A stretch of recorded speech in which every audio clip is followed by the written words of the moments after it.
All right, welcome. In this explainer, we're going to do a deep dive into the physiology of growth hormone. We'll be looking at its core mechanisms, its really powerful metabolic effects, and its crucial partnership with insulin-like growth factor 1. You know, growth hormone is this really incredible molecule. It has this trio of major functions. It builds muscle, it breaks down fat, and it's absolutely essential for our bones to develop. So let's jump in and really understand how it manages to pull off all these complex processes. So let's start with the basics. What exactly is growth hormone? We need to look at its unique mode of action, because that's what really sets it apart from the other hormones coming from the anterior pituitary. Okay, so growth hormone, or GH, is a protein hormone. It's made up of 191 amino acids, and it's secreted by the anterior pituitary. Now, what's really key to understand here is its scope. Unlike a lot of its pituitary cousins that just target specific glands, growth hormone has a direct effect on nearly every single tissue in the body. So how does it promote all this widespread growth? Well, it works through three main cellular mechanisms. First, it ramps up the rate of mitosis, which is just cell division. Second, it stimulates the development of many different cell types. And third, it promotes the differentiation of precursor cells, turning them into what they're supposed to become, especially bone and muscle cells. Okay, so we've seen the growth side, but that's only half the story. Now we need to look at how these cellular actions translate into metabolic functions. We're about to explore how growth hormone acts like a master resource manager, basically telling the body how to use its proteins, fats, and carbohydrates. One of its most critical jobs, really, is to increase protein synthesis. And it does this in a very clever, three-pronged way.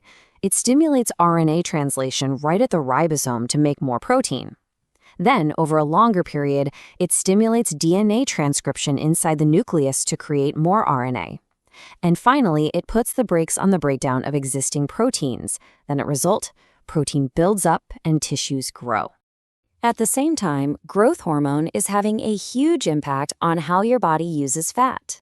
It stimulates lipolysis. That's the breakdown of fat in our adipose tissue.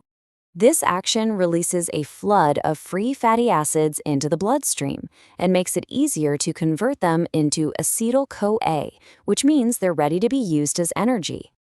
And this is the really crucial takeaway here.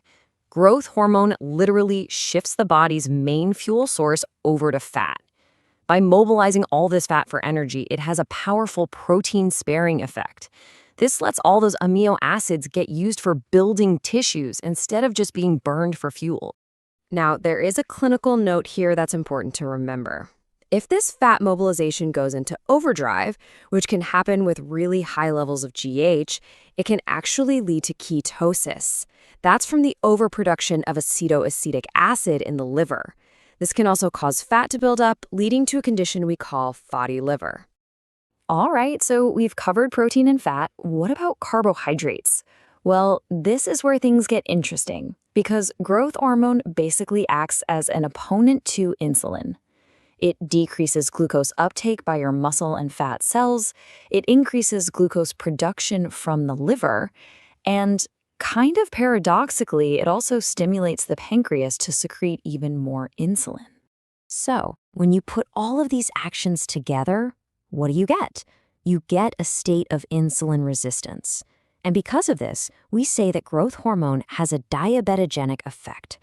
In conditions where you have way too much GH, the clinical picture can actually start to look a lot like type 2 diabetes. Now, all of this brings us to a really critical piece of the puzzle. You see, growth hormone almost never acts alone, especially when it comes to its biggest growth-promoting effects. It relies on an essential partner to get the job done. Those partners are called somatamines, or as you probably know them, insulin-like growth factors, the IGFs.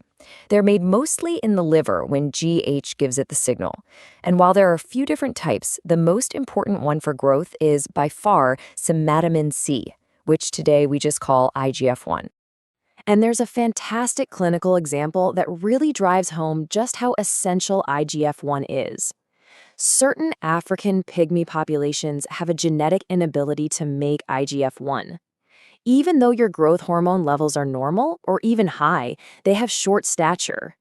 This is a perfect demonstration that without IGF-1, GH just can't produce skeletal growth. So why does GH need this intermediary? Well, a huge part of the answer comes down to their lifespan in the body. Growth hormone itself has a super short half-life. We're talking less than 20 minutes, because it doesn't bind very well to plasma proteins. But IGF-1, on the other hand, binds very tightly to carrier proteins. This gives it a half-life of around 20 hours, and that prolonged effect is what allows for sustained long-term growth. Okay, let's move on to what most people think of when they hear growth hormone. Its effect on skeletal growth, building the body's framework. So how does this GH-IGF-1 team actually build bone? Well, it attacks the problem from a few different angles. It boosts protein deposition by the bone-forming cells, the chondrocytes and osteogenic cells. It makes those cells multiply faster. It helps convert chondrocytes into osteogenic cells, which is the process of laying down new bone, and it strongly stimulates our osteoblasts, the main bone-building cells.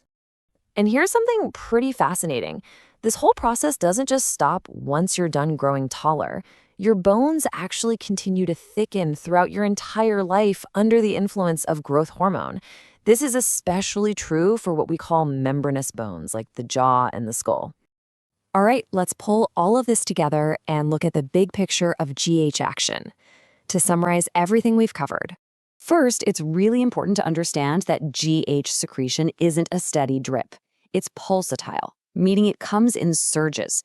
And the biggest, most predictable surge happens during the first couple of hours of deep sleep. This really highlights that critical link between good sleep and the body's ability to repair and grow. So if you step back and look at everything we've talked about, what's the grand physiological result? Well, it's a beautifully coordinated metabolic state that's all about growth and maintenance. GH increases our total body protein, it pushes us to use fat for energy, it saves our carbohydrates, and it ultimately supports the growth and repair of pretty much every tissue in the body.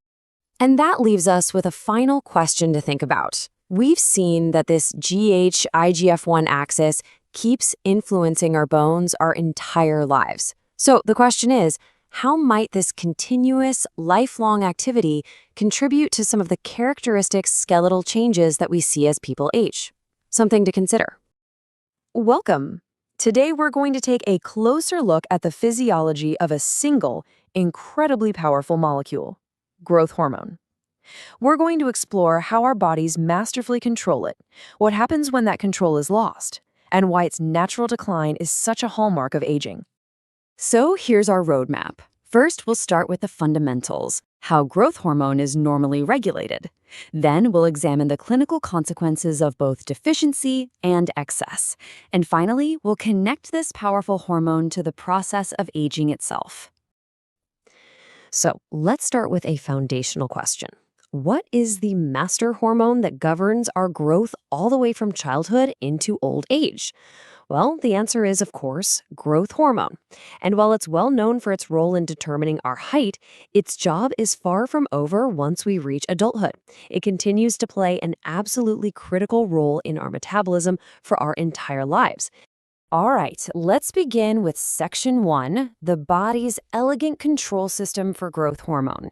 It's essential that we understand how it's supposed to work before we can really appreciate what happens when things go wrong. The control really begins in the brain, specifically in the hypothalamus. You can think of it as a control panel with both a gas pedal and a brake. The gas is a hormone called growth hormone releasing hormone, or GHRH, which signals the pituitary gland to release GH. And the brake is somatostatin, which signals it to stop. The pituitary gland is constantly responding to this delicate balance of go and stop signals to precisely regulate GH levels in the blood. So, what pushes that gas pedal? Well, the body releases more growth hormone primarily in response to metabolic stress. This includes acute stressors like exercise or hypoglycemia, but the trigger is even stronger under chronic conditions like starvation or severe protein deficiency.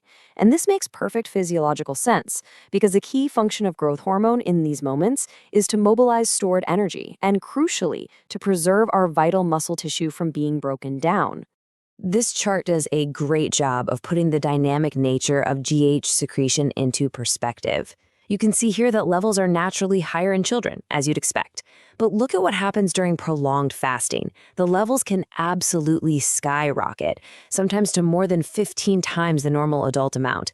It's a powerful demonstration of just how critical this hormone is for helping our bodies adapt to extreme metabolic challenges. Now that we've seen the normal control system, let's move on and explore what happens when it breaks down.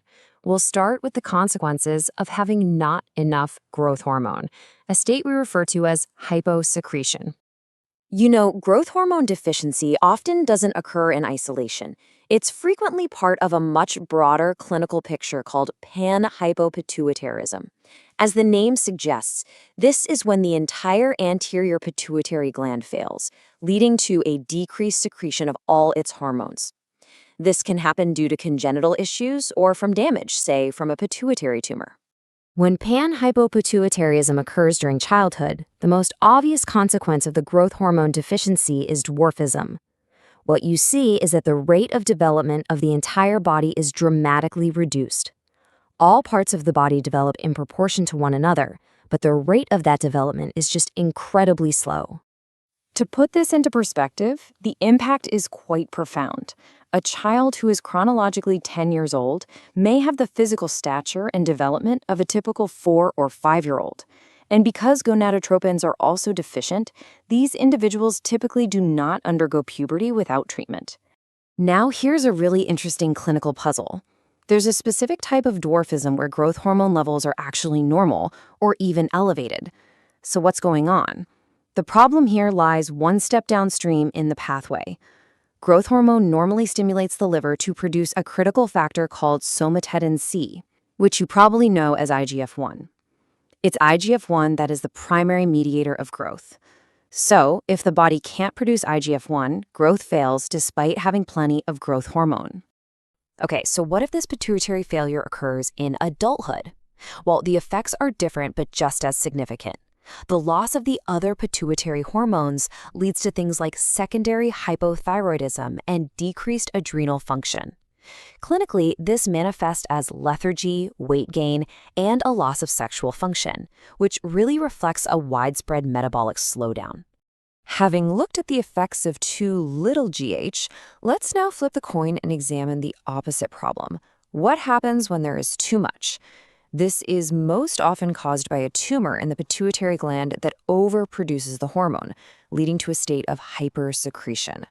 The crucial factor here is the age of onset.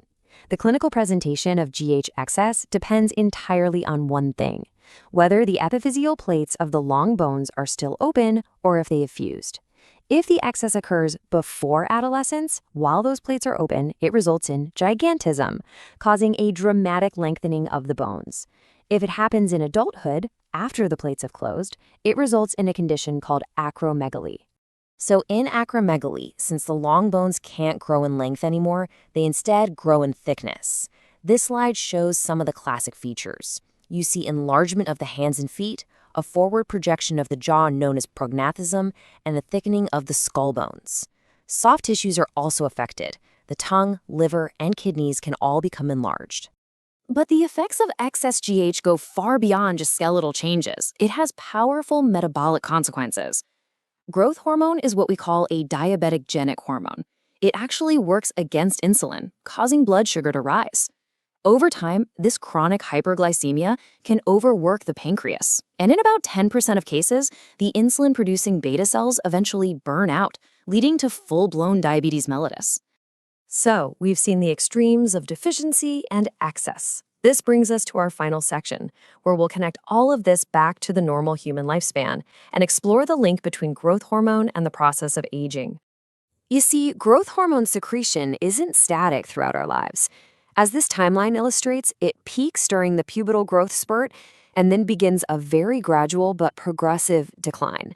By the time a person reaches advanced old age, their secretion rates may fall to as low as 25% of the levels they had during their youth. This natural decline in growth hormone is associated with many of the changes we typically attribute to aging, and this comparison is quite striking. A person with decreased GH function may physiologically resemble someone who is much older, exhibiting things like increased skin wrinkling, reduced muscle mass, and a general decline in organ function. Now, this observation has led to a great deal of interest in using growth hormone therapy as a way to counteract some of the effects of aging. And indeed, some studies suggest it can increase muscle mass, reduce body fat, and even improve one's sense of energy. However, and this is a critical point, we have to remember the potential metabolic risks we just discussed, so significant clinical caution is always warranted. Which brings us to our central concluding question. Is growth hormone a fountain of youth, or is it a metabolic risk? As we've seen today, the answer is that it's both. It is absolutely essential for healthy development, but its power lies in a very delicate balance. Both too little and too much can lead to serious disease. This fascinating duality is what makes growth hormone one of the most compelling molecules in all of human physiology. Thank you.